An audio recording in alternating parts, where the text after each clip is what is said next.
All right, fellas, Indianapolis Colts fans, happy to have you. We are so briefly going to go over the Indianapolis Colts team. And of course, we're going to get into this mock draft real quick. I am not perplexed. I'm not upset. But boy, after Anthony Richardson went down, at that point in time, you guys were flirting with top 4 draft pick, top 5 draft pick. And my heart just really wanted y'all to kind of stay there so we can keep on the narrative of getting another Marvin Harrison into the building. But what happened? Gardner Minshew says, no, I'm not a loser. I'm not a top 5 kind of guy. I'm sorry, Miles. Let's get things acclimated. Real quick, I do not think you guys are far whatsoever on being back into the playoffs.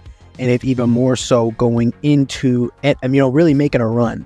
I just think what we did in this mock draft is we really calculated a move of getting defensive pieces into the building along with a few offensive. Like I said, I'm looking at the roster. I'm looking what you guys have and nothing screaming huge problem. Mayday, mayday. So what we did is we start out at the pick 15. I understand there's a lot of skepticism when you guys being able to go up get Brock Bowers. I would love that. Absolutely love that. I just don't know, guys. And I just don't know the reality of that actually happening. He is going to be really special, and I think he's going to be expensive, but it's not impossible. Last year, we all thought Michael Mayer was going to be in the first round, ended up going to the third round. We all thought Michael Mayer or Dalton Kincaid was going to be, Dalton Kincaid was a first rounder, but we thought that Sam Laporta was going to be later in, and he was a second round guy, ended up being the best one. So a lot can change. We'll be on the lookout for that. But at pick 15 in the first round, I love Juju Brents. I promise you, Iowa kid, then went to Kansas State. We interviewed him at the Senior Bowl, but Terrion Arnold, he's definitely going to have to enter the building. Alabama corner. I have him at cornerback 1. I do hope he's available at 15. And this is the thing. If you guys are going to have to jump up ahead to get somebody, move up ahead to get somebody, there's no reason for it to be a tight end. And I think that's the whole reason I have a little point of contention with Brock Bowers. You guys need to get some cornerback help, right? So Jalen Jones, I think he is not done. Juju Brent, I don't think he's done either. But if we can get a legitimate number 1 corner into the building, that'll be do great things for us. So Alabama kid, that has pedigree to it, whether you believe it or not. 88.3 overall grade from PFF. We have his ability to play a little bit of slot. We have some ability to play outside. Coverage graded at 84.9. And the best thing about Terrion Arnold that I love is this run defense grade at a 90.5. Yet all so far in my time of grading these athletes at the cornerback position, even Joey Porter Jr., who had a good run defense grade, 90.5, I have yet to see. And we have to put things into perspective. This is in the SEC. Man coverage grade is not beautiful at a 61.2. There could be multiple stories behind that. We could paint the picture, even though Dallas Turner is a well-renowned player. I really do love Justin Ibuka as well. The defense for the Crimson Tide wasn't as lethal as we know it to be. Zone coverage grade at an 81.9 though. But this kid, he has great feet. He has great feeling for the game. He turns into a wide receiver when the ball is in the air. He does everything good for him to be the solidified cornerback 1. There are some people that are going to say it's Cooper DeJean out of Iowa. I personally heavily disagree with that in so many ways. If you guys are able to get Terrion Arnold at 15, it will bode really good things for your defense almost immediately, whether it be competition or you just get an automatic starter. At round 2, we're going to head over to USC and get back into the USC roots. This is actually just hitting me in real time.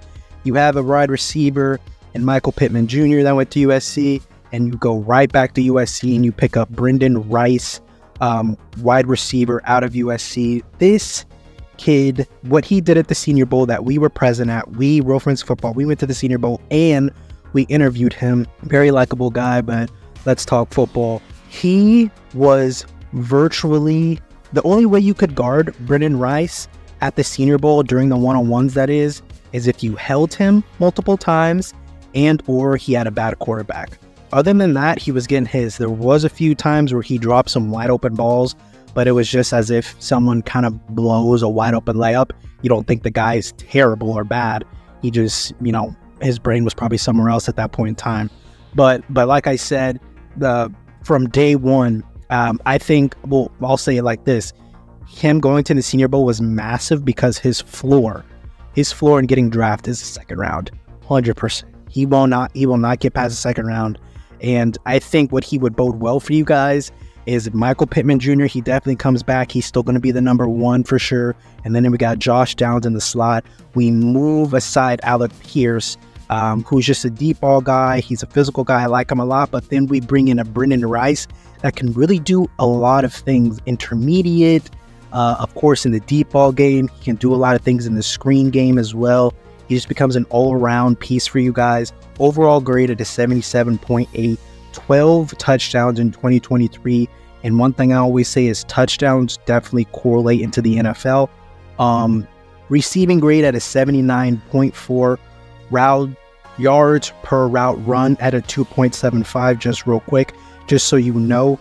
That is a metric in which what he is always able to run. So slip screens, any type of post routes. That's his favorite route. He told us in our interview, his favorite route is the post. So let's go get this touchdown. All of the routes accumulated, he's able to run them at a very high rate, is what the 2.7 yards was really acclimating to. And the grade against man coverage at a 77.6. Only 2 drops as well. We love to see that. And then we head into our third pick. And like I said, I still think there are a lot of ways. I still think this team is so intact. And I was thinking about going linebacker here. There was a linebacker that I liked right here in the third round for you guys, but I felt like that was kind of a more greedy pick than what I wanted to do. I personally don't like Will Fries. You guys let me know in the comments if I'm out of place, if I'm out of sorts, if I'm tripping. But I think the other 4 pieces you guys have, it makes a lot of sense with Ryan Kelly, of course, Big Daddy Nelson, and then I'm so happy for Bernard Rainman and where he's come from. I was very high on him coming out of the draft. I'm so happy for his maturation, and of course Braden Smith. And I feel like Will Fries is the kind of the odd man out. Not saying he can't get better, but let's go get Cooper Beebe out of Kansas State. One thing I really love about him, and something that's going to be great, is his size at 6'4", 335. A big old offensive lineman. Overall grade of 83.9 ever since 2021. 85.4 last year at an 80.5 and 83.9. This upcoming season has given up 2 sacks in his whole career. Just playing some legitimate football. The only thing I guess would have to be a learning curve for him is that he's been a left guard his whole time at Kansas State, to where we're going to have to get him acclimated to that right guard position. Run block grade at a 79.9. Love that. Pass block grade at a 90.4. Really love that. Zone grade at a 81.2, but that doesn't matter because who do we have? We have Jonathan Taylor. So gap grade being at a 76 is all we need. Maybe we're going to see more zone things coming in when Anthony Richardson really gets plugged in into the offenses. So that's beautiful. And then in true pass set, pass block grade at a 91.1. I really love this kid, and him also being a Kansas State guy. He's one of those grimy, nasty type of dudes, so we love that. And then getting into the 4th round, we go edge. We just go value pick at this point in time from the choices that I had using the PFF mock draft. I didn't love the choices that I had to get a linebacker or another corner, so we went with Justin Ibogabe. I think it's how you say his last name. This guy, he's not a tweener, but he's a tweener. He's a big old 6'5", 292-pound man. At the Senior Bowl and in Alabama, he was able to play that 5 tech, a little bit of 7. He even went inside a little bit to play some 3.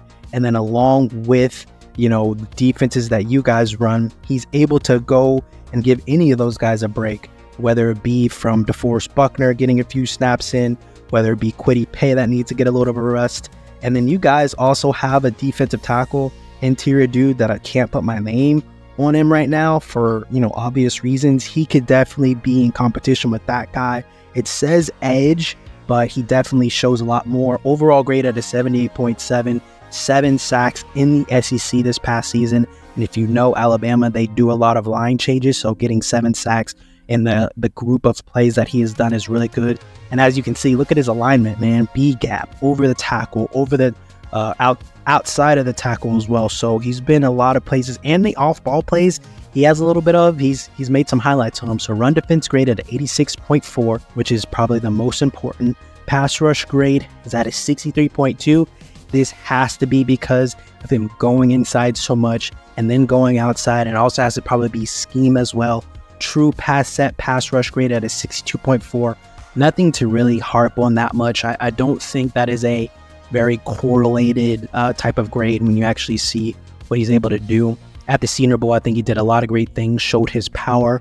I would love for him to develop a little bit more usage with his hands, but a very strong man. And then I wanted to get you guys a little bit of a gift. Cedric Gray, linebacker out of UNC, overall grade at a 74.2. Missed tackles are abysmal, absolutely abysmal.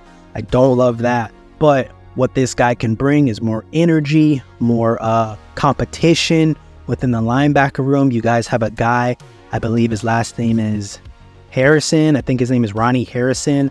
I just think with having him, I don't think there's any problem with giving him a little competition with Cedric Gray. I think he runs fairly well to the ball. Pass rush grade at a 77.5. Run defense grade at a 62.7. Coverage grade at a 78.1. And like I said, I think he does a really good job of flying to the ball. So whether it be as a linebacker or a special teamers, I think he'll be definitely a good rookie piece for you guys. And then I really want you guys to start thinking mock draft.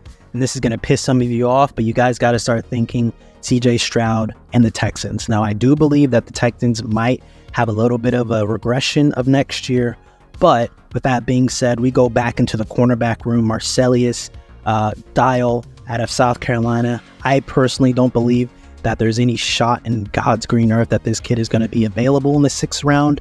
But if he is, he's going to the Indianapolis Colts. Overall grade at a 79.1. Gave up 2 touchdowns this upcoming season, but we don't understand the story behind it. Absolute dog of a corner. Gritty, has a little bit of nastiness to him. Can get grabby at times. Coverage grade at a 78.2. Run defense grade is at a 70. Man coverage grade at a 75.5. And can you guys let me know in the comments, just so I know in the future, are you guys more of a zone defense within the secondary, or do you guys do a lot more man coverage? I feel like you guys do a lot more man coverage, so I'm happy with that 75.5 grade that he's gonna be bringing to the table. And round 7 to really finish things out, I think that the offensive line is so important. So we just go into the trenches. We go from a Washington tackle to be a future swing guy, and Roger Rosengarten, and overall grade at a 71.5, has given up 0 sacks in the past 2 seasons at Washington. He's a bona fide right tackle, so he'd be a Braden Smith plug and play replacement in case anything happens with that. So I just don't want the offensive line to be an excuse. In years prior, it's been an excuse. And so run block grade is not beautiful, but that can always grow in the National Football League, especially in a nasty room like the Indianapolis Colts offensive line would be. Pass block grade is at 80.8.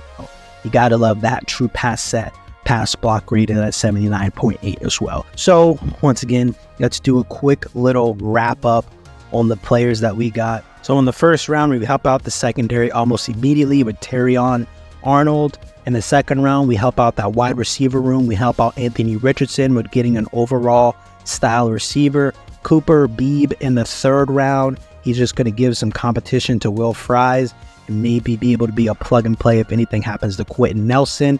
And then Justin Ibogabe, he's going to be a rest stop and a little bit of competition for that interior defensive guy that I was speaking about. That is not DeForest Buckner. Y'all know who I'm talking about. Cedric Gray, going to give Mr. Ronnie Harrison a run for his money for that will linebacker position. I'm going to be able to just be a good special teams guy. Like I said, I love his energy of running to the ball. Marcellus Marcellus Dial is just going to be another cornerback that we can plug and play and potentially help out. Maybe he can hit, and we have another arch enemy for CJ Stroud. And then Roger Rosengarten in the 7th round, going to be a swing tackle, a guy that if everything falls off or something falls off on the offensive line, he's going to be able to really just slide in for those tackles. Let me know how I did in the comment section. Do not forget to like, comment, and subscribe.